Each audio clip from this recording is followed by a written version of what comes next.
You can do it if you believe you can.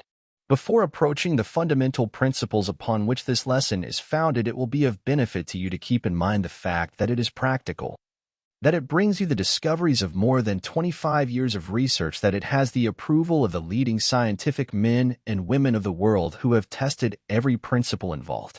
Skepticism is the deadly enemy of progress and self-development. You might as well lay this book aside and stop right here as to approach this lesson with the feeling that it was written by some long-haired theorist who had never tested the principles upon which the lesson is based. Surely this is no age for the skeptic, because it is an age in which we have seen more of nature's laws uncovered and harnessed than had been discovered in all past history of the human race. Within 3 decades we have witnessed the mastery of the air. We have explored the ocean. We have all but annihilated distances on the earth. We have harnessed the lightning and made it turn the wheels of industry. We have made 7 blades of grass grow where but one grew before. We have instantaneous communication between the nations of the world. Truly, this is an age of illumination and unfoldment, but we have as yet barely scratched the surface of knowledge. However, when we shall have unlocked the gate that leads to the secret power which is stored up within us, it will bring us knowledge that will make all past discoveries pale into oblivion by comparison. Thought is the most highly organized form of energy known to man, and this is an age of experimentation and research that is sure to bring us into greater understanding of that mysterious force called thought, which reposes within us. We have already found out enough about the human mind to know that a man may throw off the accumulated effects of 1,000 generations of fear through the aid of the principle of autosuggestion. We have already discovered the fact that fear is the chief reason for poverty and failure and misery that takes on 1,000 different forms. We have already discovered the fact that the man who masters fear may march on to successful achievement in practically any undertaking, despite all efforts to defeat him. The development of self-confidence starts with the elimination of this demon called fear, which sits upon a man's shoulder and whispers into his ear, "You can't do it. You are afraid to try. You are afraid of public opinion. You are afraid that you will fail.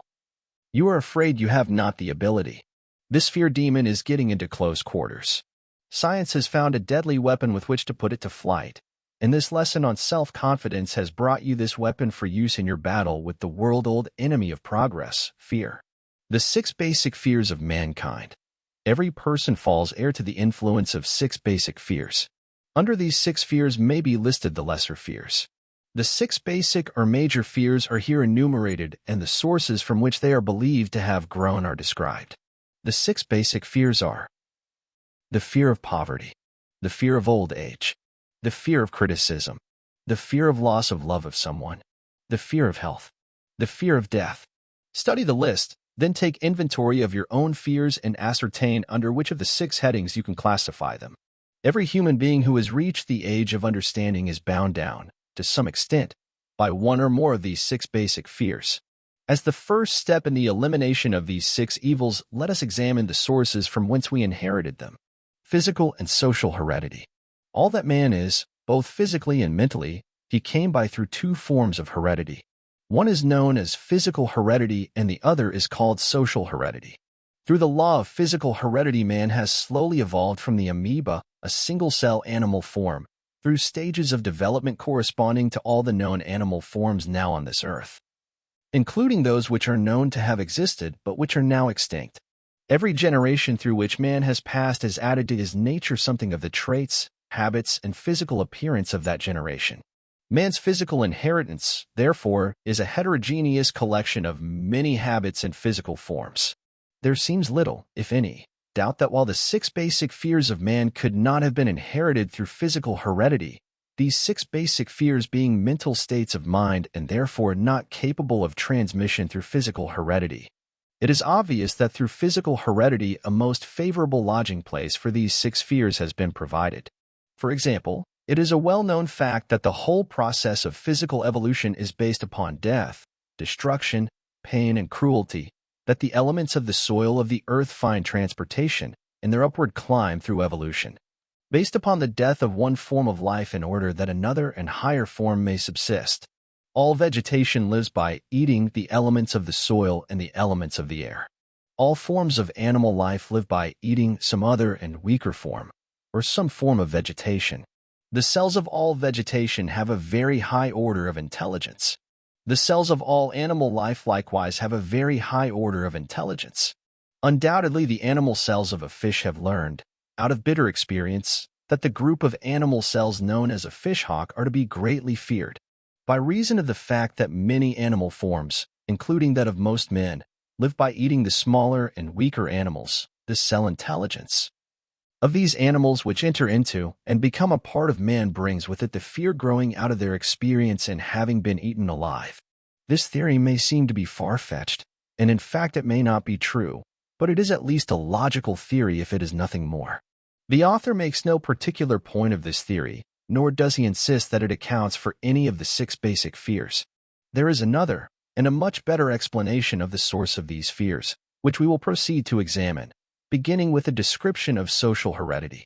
By far the most important part of man's makeup comes to him through the law of social heredity, this term having reference to the methods by which one generation imposes upon the minds of the generation under its immediate control the superstitions, beliefs, legends, and ideas which it, in turn, inherited from the generation preceding.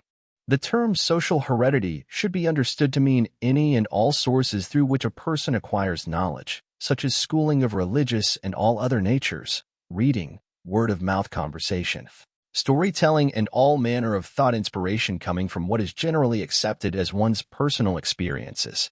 Through the operation of the law of social heredity, anyone having control of the mind of a child may, through intense teaching, plant in that child's mind any idea, whether false or true, in such a manner that the child accepts it as true, and it becomes as much a part of the child's personality as any cell or organ of its physical body, and just as hard to change in its nature. It is through the law of social heredity that the religionist plants in the child mind dogmas and creeds and religious ceremonies too numerous to describe, holding those ideas before that mind until the mind accepts them and forever seals them as a part of its irrevocable belief. The mind of a child which has not come into the age of general understanding, during an average period covering, let us say, the first 2 years of its life, is plastic, open, clean, and free. Any idea planted in such a mind by one in whom the child has confidence takes root and grows, so to speak, in such a manner that it never can be eradicated or wiped out, no matter how opposed to logic or reason that idea may be. Many religionists claim that they can so deeply implant the tenets of their religion in the mind of a child that there never can be room in that mind for any other religion, either in whole or in part. The claims are not greatly overdrawn. With this explanation of the manner in which the law of social heredity operates, the student will be ready to examine the sources from which man inherits the 6 basic fears. Moreover, any student, except those who have not yet grown big enough to examine truth that steps upon the peccorns of their own superstitions, may check the soundness of the principle of social heredity as it is here applied to the 6 basic fears, without going outside of his or her own personal experiences.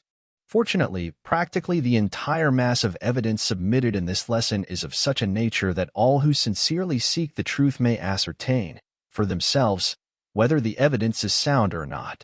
For the moment at least, lay aside your prejudices and preconceived ideas. You may always go back and pick them up again, while we study the origin and nature of man's 6 worst enemies, the 6 basic fears, beginning with the fear of poverty. It requires courage to tell the truth about the origin of this fear, and still greater courage, perhaps, to accept the truth after it has been told. The fear of poverty grew out of man's inherited tendency to prey upon his fellow man economically. Nearly all forms of lower animals have instinct, but appear not to have the power to reason and think. Therefore, they prey upon one another physically. Man, with his superior sense of intuition, thought, and reason, does not eat his fellow men bodily. He gets more satisfaction out of eating them financially. Of all the ages of the world of which we know anything, the age in which we live seems to be the age of money worship. A man is considered less than the dust of the earth unless he can display a fat bank account. Nothing brings man so much suffering and humiliation as does poverty. No wonder man fears poverty. Through a long line of inherited experiences with the man-animal, man has learned, for certain, that this animal cannot always be trusted where matters of money and other evidences of earthly possessions are concerned. Many marriages have their beginning and oftentimes their ending, solely on the basis of the wealth possessed by one or both of the contracting parties. It is no wonder that the divorce courts are busy. Society could quite properly be spelled society, because it is inseparably associated with the dollar mark. So eager is man to possess wealth that he will acquire it in whatever manner he can, through legal methods, if possible, through other methods if necessary. The fear of poverty is a terrible thing. A man may commit murder, engage in robbery, rape, and all other manner of violation of the rights of others and still regain a high station in the minds of his fellow men, providing always that he does not lose his wealth. Poverty, therefore, is a crime and unforgivable sin, as it were. No wonder man fears it. Every statute book in the world bears evidence that the fear of poverty is one of the 6 basic fears of mankind, for in every such book of laws may be found various and sundry laws intended to protect the weak from the strong. To spend time trying to prove either that the fear of poverty is one of man's inherited fears, or that this fear has its origin in man's nature to cheat his fellow man, would be similar to trying to prove that 3 times 2 are 6. Obviously, no man would ever fear poverty if he had any grounds for trusting his fellow men, for there is food and shelter and raiment and luxury of every nature sufficient for the needs of every person on earth.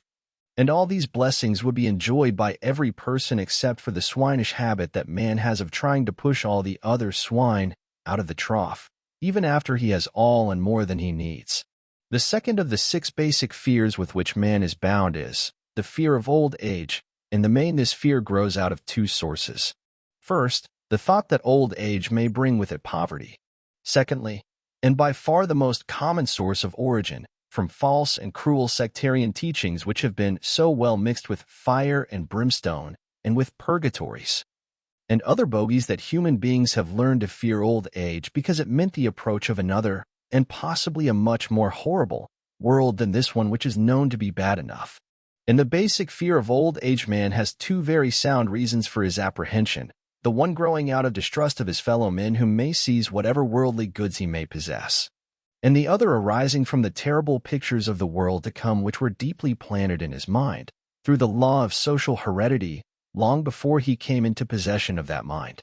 Is it any wonder that man fears the approach of old age? The third of the 6 basic fears is the fear of criticism. Just how man acquired this basic fear it would be hard, if not impossible, definitely to determine, but one thing is certain, he has it in well-developed form. Some believe that this fear made its appearance in the mind of man about the time that politics came into existence. Others believe its source can be traced no further than the first meeting of an organization of females known as a woman's club. Still another school of humorists charges the origin to the contents of the Holy Bible, whose pages abound with some very vitriolic and violent forms of criticism. If the latter claim is correct, and those who believe literally all they find in the Bible are not mistaken, then God is responsible for man's inherent fear of criticism, because God caused the Bible to be written. This author, being neither a humorist nor a prophet, but just an ordinary workaday type of person, is inclined to attribute the basic fear of criticism to that part of man's inherited nature which prompts him not only to take away his fellow man's goods and wares, but to justify his action by criticism of his fellow man's character. The fear of criticism takes on many different forms, the majority of which are petty and trivial in nature, even to the extent of being childish in the extreme. Bald-headed men, for example, are bald for no other reason than their fear of criticism. Heads become bald because of the protection of hats with tight-fitting bands which cut off the circulation at the roots of the hair. Men wear hats, not because they actually need them for the sake of comfort, but mainly because everybody's doing it, and the individual falls in line and does it also, lest some other individual criticize him. Women seldom have bald heads, or even thin hair, because they wear hats that are loose, the only purpose of which is to make an appearance. But it must not be imagined that women are free from the fear of criticism associated with hats. If any woman claims to be superior to man with reference to this fear, ask her to walk down the street wearing a hat that is 1 or 2 seasons out of style. The makers of all manner of clothing have not been slow to capitalize this basic fear of criticism with which all mankind is cursed. Every season, it will be observed, the styles in many articles of wearing apparel change. Who establishes the styles? Certainly not the purchaser of clothes, but the manufacturer of clothes. Why does he change the style so often? Obviously, this change is made so that the manufacturer can sell more clothes. For the same reason, the manufacturers of automobiles, with a few rare and very sensible exceptions, change styles every season. The manufacturer of clothing knows how the man-animal fears to wear a garment which is one season out of step with that which they are all wearing now. Is this not true? Does not your own experience back it up? We have been describing the manner in which people behave under the influence of the fear of criticism as applied to the small and petty things of life. Let us now examine human behavior under this fear when it affects people in connection with the more important matters connected with human intercourse. Take, for example, practically any person who has reached the age of mental maturity from 35 to 45 years of age as a general average. And if you could read his or her mind, you would find in that mind a very decided disbelief of and rebellion against most of the fables taught by the majority of the religionists. Powerful and mighty is the fear of criticism. The time was, and not so very long ago at that, when the word infidel meant ruin to whomsoever it was applied. It is seen, therefore, that man's fear of criticism is not without ample cause for its existence. The fourth basic fear is that of the fear of loss of love of someone. The source from which this fear originated needs but little description, for it is obvious that it grew out of man's nature to steal his fellow man's mate, or at least to take liberties with her, unknown to her rightful lord and master. By nature all men are polygamous, the statement of a truth which will, of course, bring denials from those who are either too old to function in a normal way sexually or have, from some other cause, lost the contents of certain glands which are responsible for man's tendency toward the plurality of the opposite sex.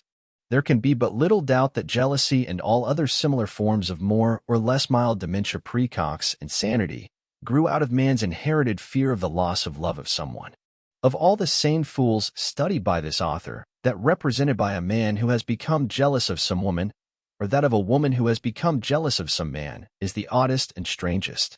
The author, fortunately, never had but one case of personal experience with this form of insanity, but from that experience he learned enough to justify him in stating that the fear of the loss of love of someone is one of the most painful, if not in fact the most painful of all the 6 basic fears. And it seems reasonable to add that this fear plays more havoc with the human mind than do any of the other 6 basic fears, often leading to the more violent forms of permanent insanity. The 5th basic fear is that of the fear of ill health. This fear has its origin, to considerable extent also, in the same sources from which the fears of poverty and old age are derived. The fear of health must needs be closely associated with both poverty and old age, because it also leads toward the borderline of terrible worlds of which man knows not, but of which he has heard some discomforting stories. The author strongly suspects that those engaged in the business of selling good health methods have had considerable to do with keeping the fear of ill health alive in the human mind. For longer than the record of the human race can be relied upon, the world has known of various and sundry forms of therapy and health purveyors. If a man gains his living from keeping people in good health, it seems but natural that he would use every means at his command for persuading people that they needed his services. Thus, in time, it might be that people would inherit a fear of ill health. The 6th and last of the 6 basic fears is that of the fear of death. To many, this is the worst of all the 6 basic fears, and the reason why it is so regarded becomes obvious to even the casual student of psychology. The terrible pangs of fear associated with death may be charged directly to religious fanaticism, the source which is more responsible for it than are all other sources combined.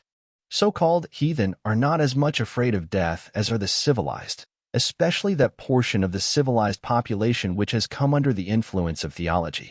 For hundreds of millions of years man has been asking the still unanswered, and, it may be, the unanswerable questions: whence and whither? Where did I come from, and where am I going after death? The more cunning and crafty, as well as the honest but credulous, of the race have not been slow to offer the answer to these questions. In fact, the answering of these questions has become one of the so-called learned professions, despite the fact that but little learning is required to enter this profession. Witness, now, the major source of origin of the fear of death.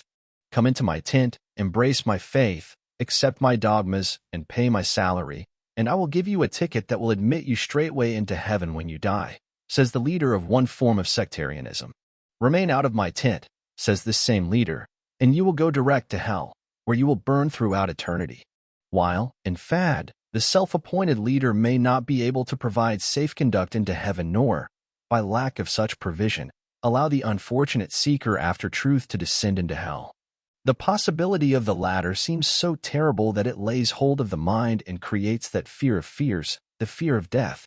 In truth, no man knows, and no man has ever known, what heaven or hell is like, or if such places exist.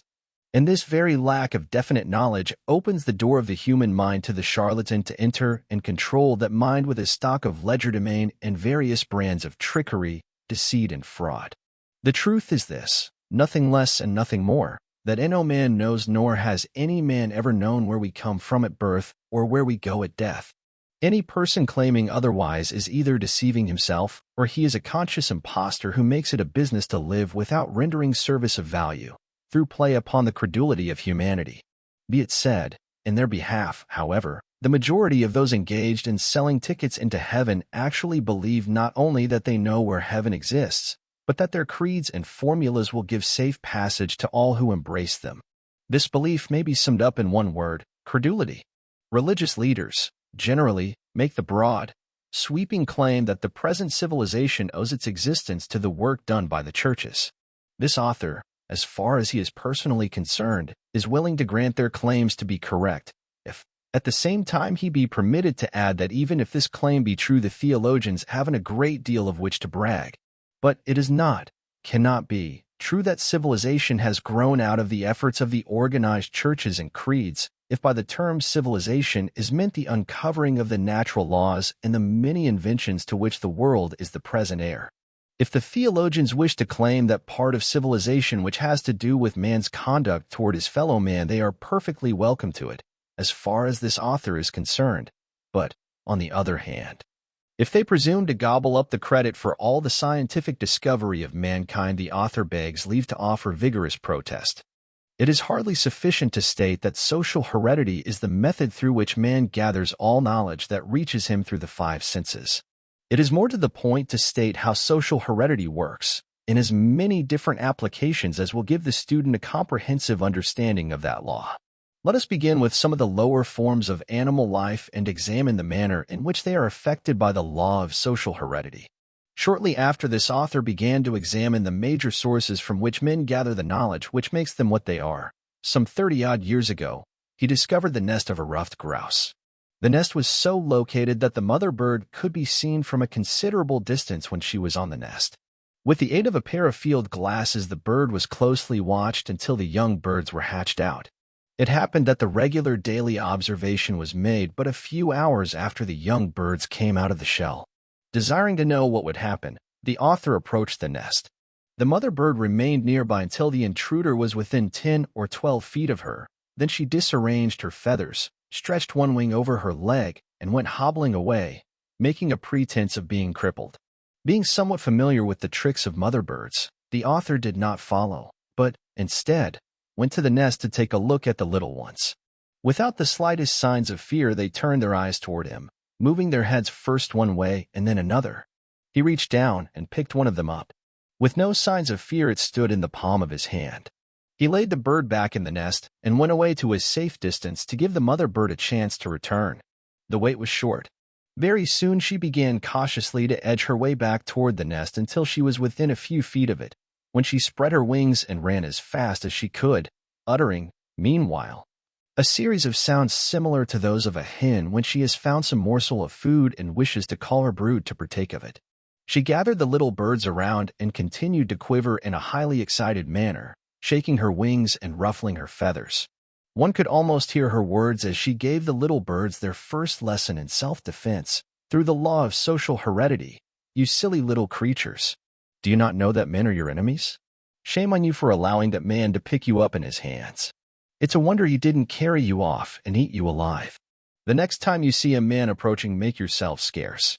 Lie down on the ground, run under leaves, go anywhere to get out of sight, and remain out of sight until the enemy is well on his way. The little birds stood around and listened to the lecture with intense interest. After the mother bird had quieted down, the author again started to approach the nest. When within 20 feet or so of the guarded household, the mother bird again started to lead him in the other direction by crumpling up her wing and hobbling along as if she were crippled. He looked at the nest, but the glance was in vain. The little birds were nowhere to be found. They had learned rapidly to avoid their natural enemy, thanks to their natural instinct. Again the author retreated, awaited until the mother bird had reassembled her household, then came out to visit them, but with similar results. When he approached the spot where he last saw the mother bird, not the slightest signs of the little fellows were to be found. When a small boy, the author captured a young crow and made a pet of it. The bird became quite well satisfied with its domestic surroundings and learned to perform many tricks requiring considerable intelligence. After the bird was big enough to fly, it was permitted to go wherever it pleased. Sometimes it would be gone for many hours, but it always returned home before dark. One day, some wild crows became involved in a fight with an owl in a field near the house where the pet crow lived. As soon as the pet heard the caw, caw, caw of its wild relatives, it flew up on top of the house, and with signs of great agitation, walked from one end of the house to the other. Finally, it took wing and flew in the direction of the battle. The author followed to see what would happen. In a few minutes, he came up with the pet. It was sitting on the lower branches of a tree, and two wild crows were sitting on a limb just above, chattering and walking back and forth, acting very much in the same fashion that angry parents behave toward their offspring when chastising them. As the author approached, the two wild crows flew away, one of them circling around the tree a few times, meanwhile letting out a terrible flow of most abusive language, which, no doubt, was directed at its foolish relative who hadn't enough sense to fly while the flying was good.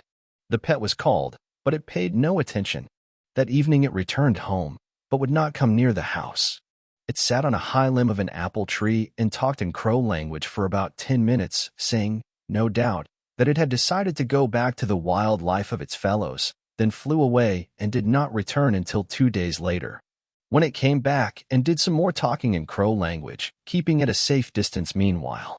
It then went away and never returned. Social heredity had robbed the author of a fine pet. The only consolation he got from the loss of his crow was the thought that it had shown fine sportsmanship by coming back and giving notice of its intention to depart. Many farmhands had left the farm without going to the trouble of this formality. It is a well-known fact that a fox will prey upon all manner of fowl and small animals with the exception of the skunk. No reason need be stated as to why Mr. Skunk enjoys immunity. A fox may tackle a skunk once, but never twice. For this reason, a skunk hide, when nailed to a chicken roost, will keep all but the very young and inexperienced foxes at a safe distance. The odor of a skunk, once experienced, is never to be forgotten. No other smell even remotely resembles it. It is nowhere recorded that any mother fox ever taught her young how to detect and keep away from the familiar smell of a skunk, but all who are informed on fox lore know that foxes and skunks never seek lodgment in the same cave. But one lesson is sufficient to teach the fox all it cares to know about skunks. Through the law of social heredity, operating via the sense of smell, one lesson serves for an entire lifetime. A bullfrog can be caught on a fishhook by attaching a small piece of red cloth or any other small red object to the hook and dangling it in front of the frog's nose. That is, Mr. Frog may be caught in this manner, provided he is hooked the first time he snaps at the bait, but if he is poorly hooked and makes a getaway, or if he feels the point of the hook when he bites at the bait but is not caught, he will never make the same mistake again. The author spent many hours in stealthy attempt to hook a particularly desirable specimen which had snapped and missed, before learning that but one lesson in social heredity is enough to teach even a humble croaker: that bits of red flannel are things to be let alone. The author once owned a very fine male Airedale dog which caused no end of annoyance by his habit of coming home with a young chicken in his mouth. Each time the chicken was taken away from the dog and he was soundly switched, but to no avail. He continued in his liking for fowl. For the purpose of saving the dog, if possible, and as an experiment with social heredity, this dog was taken to the farm of a neighbor who had a hen and some newly hatched chickens. The hen was placed in the barn and the dog was turned in with her. As soon as everyone was out of sight, the dog slowly edged up toward the hen, sniffed the air in her direction a time or two, to make sure she was the kind of meat for which he was looking, then made a dive toward her. Meanwhile, Mrs. Hen had been doing some surveying on her own account, for she met Mr. Dog more than halfway. Moreover, she met him with such a surprise of wings and claws as he had never before experienced. The first round was clearly the hen's. But a nice fat bird, reckoned the dog, was not to slip between his paws so easily. Therefore he backed away a short distance, then charged again. This time Mrs. Hen lit upon his back, drove her claws into his skin, and made effective use of her sharp bill. Mr. Dog retreated to his comber, looking for all the world as if he were listening for someone to ring the bell and call the fight off until he got his bearings.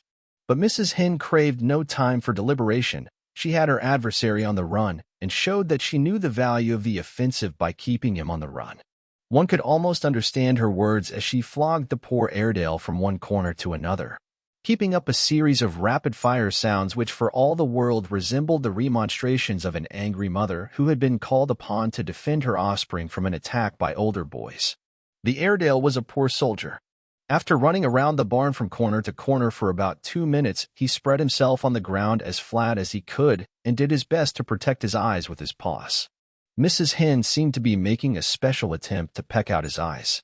The owner of the hen then stepped in and retrieved her, or, more accurately stating it, he retrieved the dog, which in no way appeared to meet with the dog's disapproval.